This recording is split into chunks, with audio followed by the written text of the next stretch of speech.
Hello everyone, welcome back to a new video. I want to use the rough and tough form again, and it's a tray mold and I want to make a bowl.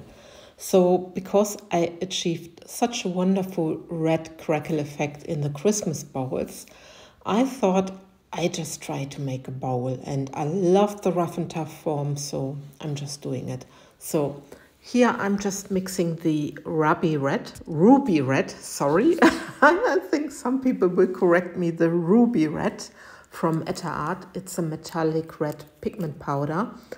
I'm just mixing this into my resin. The resin is the Ultracast Resin, medium viscosity resin. And I just make sure that I stir this very, very well. Yeah, I really fell in love with this color. I'm even though people don't think this, but I really love red color, and especially dark red, so I'm very happy about this mica. And now I'm just mixing the pure black. It's a resin ink from Etter Art. Alternatively, in the US, you can use the onyx from Octopus. It's also the black, and these colors are rather similar. So I just make my black, so yeah, till I'm happy. So now I prepared my bowl or my mold. I just made sure that not any dust is in the mold, and now I'm just pouring my transparent black resin into the bowl, and I just let it spread. I mainly try to let it spread by itself. I'm not doing anything, but you see it's really running very well to the edges, so I don't need to do much anymore. And as you can see, I didn't mix my resin proper, so I hope it won't affect the end result, but I doubt it, because there's coming this red on top, and I don't think that this will have any influence. But you know, for you guys, just make sure that you stir your resin very well, that you mix your resin very well, so that you don't have the traces I'm having. So now I'm just popping some bubbles which are on the top, and then I can start with my red.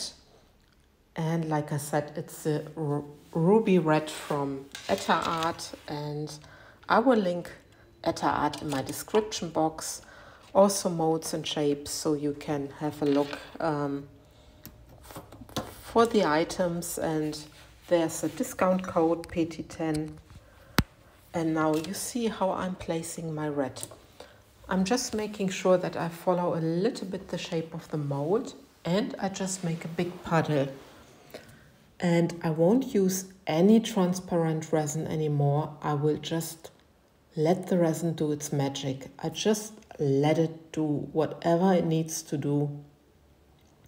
But I'm making sure I get all my red out of my big cup.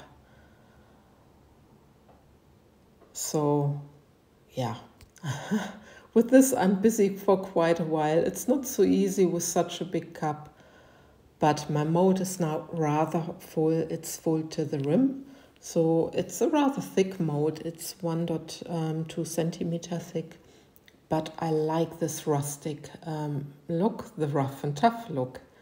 Now I'm just using quickly the torch to pop any bubbles, and in between I'm always using the torch when there are bubbles rising. So you will see it probably in the time lapse. But when you use the torch, please always be careful using the torch not to burn your resin or your mold. Just make it very gently. And you can maybe already see very slowly what the resin is doing, that the mica is going underneath the resin ink or the resin ink on top. And now here's the time lapse, and I find it so fascinating watching this. I'm not using the heat gun because I don't want to destroy my petals, because the heat gun is far too strong. And I'm only using the torch, and just let the resin do whatever it needs to do. But you can also see that it's spreading. And yeah, it makes a wonderful pattern. So I'm hoping for quite good crackles on the other side. So, and this is the next day, and because it's cold, it's now, how many hours later? It was around about 14 hours later. It was actually now in the morning. I'm still in my pajama. I have to apologize. But I wanted to shape it into a bowl before I go to work. So yeah, it was the first thing when my alarm went. I went into my room and just demolded. And look at this. Yeah, I need to take away my mold and get my bowl. But look at this crackle effect. I love this when you just pour into the center, let the resin just do whatever it needs to do, and you see what wonderful pattern the mica does. And this red is amazing, especially also in this mold. And I have the rather more bigger crackles, and it's very divine. You can really see these striations very, very well.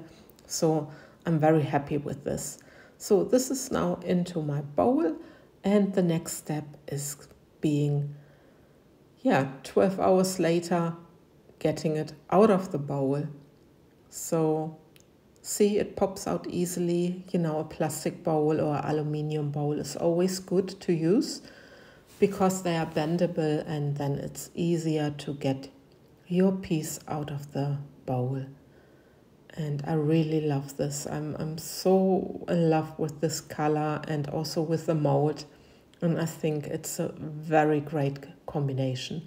The only question I have to you guys, what would you do with the edges? Would you just leave it like this? Would you make a thin golden edge? Would you use something else? I'm just wondering what you think about it. Okay, with this, I love and leave you, and we see each other hopefully for the next video. Thanks for watching, guys. Take care. Bye-bye.